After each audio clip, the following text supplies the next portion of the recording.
یتیم کے گھر کھانا کھانا کیا حرام ہے؟ یتیم کا مال کھانا حرام ہوتا ہے، لیکن اگر یتیم آپ کا خاص رشتہ دار ہو اور وہاں آپ کا آنا جانا ہو، اور جب آپ وہاں جاتے ہوں تو وہ آپ کو کھانے کا کہتا ہو، تو کیا وہاں جا کر کھانا پینا جائز ہوگا یا حرام ہوگا؟ حسین احمد کوہستان سے۔ دیکھیں، یتیم اگر بالغ ہے تو پھر یتیم ہے ہی نہیں۔ بعض دفعہ بالغ کو بھی مجازن یتیم کہہ دیا جاتا ہے جس کے ابا فوت ہو گئے ہیں۔ تو اگر بالغ ہے پھر تو اس کے گھر کھانا کھانا جائز ہے، اگر وہ خوشی سے کھلا رہا ہے۔ لیکن اگر وہ نابالغ بچہ ہے اور آپ کے ساتھ رہتا بھی نہیں ہے، اگر رہتا ہے نا تو پھر اس کا مال اپنے مال کے ساتھ ضرورت کے وقت خلط کر سکتے ہیں کہ اس نے کھلا دیا تو پھر آپ نے اپنے پیسوں سے اس کو کھلا دیا، تو حساب برابر ہو جائے گا۔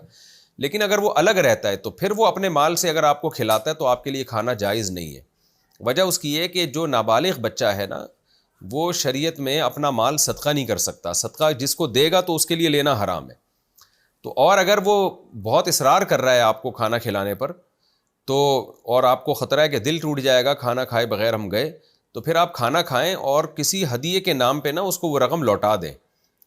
اگر وہ یعنی اس کو تو شرم آئے گی لیتے ہوئے، تو بعد میں کوئی گفٹ کی صورت میں لفافہ دے دیں اس کو، تاکہ جو آپ نے کھایا ہے اس کا معاوضہ اس کو مل جائے۔ جب تک وہ بالغ نہیں ہوتا تو خوب سمجھ لیں ہر ایک کے لیے اس کا مال جو ہے وہ حرام ہے۔ اس کے ماں باپ کے لیے، اس کی ماں کے لیے بھی حرام ہے، باپ تو فوت ہو گیا اس کا۔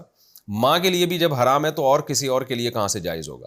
ہاں، ماں بھی اسی نیت سے کھا سکتی ہے اگر وہ اس کی تربیت میں ہے کہ بھئی، کیونکہ ماں خود بھی خرچ کر رہی ہوتی ہے، تو ماں باپ کا تو ایسا مسئلہ ہوتا ہے کہ وہ اتنا لے نہیں رہے ہوتے جتنا دے رہے ہوتے ہیں، لیکن اجنبی آدمی کے لیے پھر ضروری ہے کہ وہ پورا حساب رکھے۔